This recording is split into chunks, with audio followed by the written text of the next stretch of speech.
नमस्कार, मैं हूं आमोद श्रीवास्तव।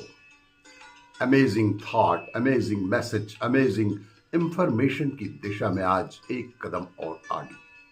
आज की इस कहानी का शीर्षक है चमत्कार। एक बहुत छोटी लड़की ने गुल्लक से सब के सब सिक्के निकाले और उनको बटोर कर जेब में रख लिया और निकल पड़ी घर से पास ही के केमिस्ट की दुकान में। उसकी सीढ़ी धीरे धीरे चढ़कर बमुश्किल ऊपर चढ़ी। वो काउंटर के सामने खड़े होकर बोल रही थी, पर छोटी सी लड़की किसी को नजर नहीं आ रही थी और ना ही उसकी आवाज पर कोई गौर ही कर रहा था। सब अपने अपने काम में व्यस्त थे। दुकान मालिक का कोई दोस्त बाहर देश से आया था, वो भी उससे बातें करने में बेहद व्यस्त था। उस छोटी बच्ची की ओर किसी का ध्यान ही नहीं था। तभी उस छोटी सी बच्ची ने जेब से एक सिक्का निकालकर काउंटर पर फेंक ही दिया। सिक्के की आवाज से सबका ध्यान उसकी ओर गया। उसकी तरकीब जैसे काम आ गई। दुकानदार उसकी ओर आया और उससे बहुत ही प्यार से पूछा कि बेटा, क्या चाहिए आपको? उसने जेब से सिक्के के बताकर बोली कि मुझे चमत्कार चाहिए। उसने अपने जेब के सारे पैसे निकालकर बताए कि मुझे चमत्कार चाहिए। दुकानदार समझ नहीं पाया। उसने फिर से पूछा कि वो क्या चाहती हैं। उसने फिर से कहा कि मुझे तो चमत्कार ही चाहिए। दुकानदार और सभी लोग वहां पर जो स्थित थे बेहद हैरान होकर बोले कि बेटा, यहां तो चमत्कार नहीं मिलता।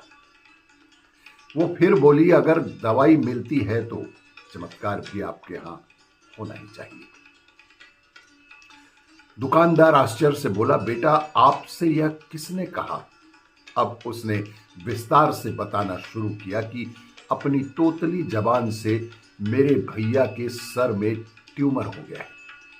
पापा ने मम्मी को बताया है कि डॉक्टर 4 लाख रुपए का खर्च बता रहे हैं और यह भी बोला कि अगर समय पर इलाज ना हुआ तो कोई चमत्कार ही उसे बचा सकता है। जी हां, पापा ने कहा है कि उसे चमत्कार ही बचा सकता है। वो रोते हुए मां से कह रहे थे कि अपने पास कुछ बेचने को भी नहीं है, ना कोई जमीन जायदाद है और ना ही गहने बचे हैं। सब के सब इसके इलाज में पहले ही खर्च हो गए हैं। दवा के पैसे बड़ी मुश्किल से जुटा पा रहा हूं। वो दुकान का मालिक का दोस्त उसके पास आकर बैठ गया और बेहद प्यार से बोला कि अच्छा, चमत्कार खरीदने के लिए तुम कितने पैसे लाई हो? उस नन्ही सी बालिका ने अपनी जेब से सब के सब रुपए निकालकर उसके हाथों में रख दिए। उसमें 2 रुपए गिने और इस तरह गिनते हुए 21 रुपए 50 पैसे ही वो साथ में ला पाई थी। वो विदेश से आया व्यक्ति हंसा और लड़की से बोला कि तुमने तो आज चमत्कार खरीद ही लिया। चलो, मुझे अपने भाई के पास ले चलो। वो व्यक्ति जो उस केमिस्ट का दोस्त था, न्यूयॉर्क का एक बेहद प्रसिद्ध न्यूरोसर्जन था और अपनी छुट्टी बिताने के लिए वह भारत आया था। उसने उस बच्चे का इलाज 21 रुपए 50 पैसे में किया और वो बच्चा ठीक हो गया। प्रभु ने लड़की को चमत्कार बेच दिया। वो बच्ची बड़ी ही श्रद्धा से उसको खरीदने चली थी। वो उसको मिल भी गई। नियत साफ और मकसद सही हो तो किसी न किसी रूप में ईश्वर भी आपकी मदद अवश्य अवश्य ही करते हैं।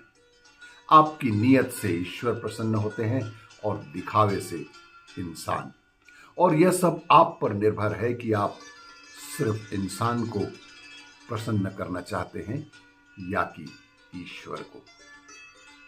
आपको ये मेरा वीडियो अच्छा लगे तो लाइक करें, शेयर करें और सब्सक्राइब अवश्य करें। धन्यवाद।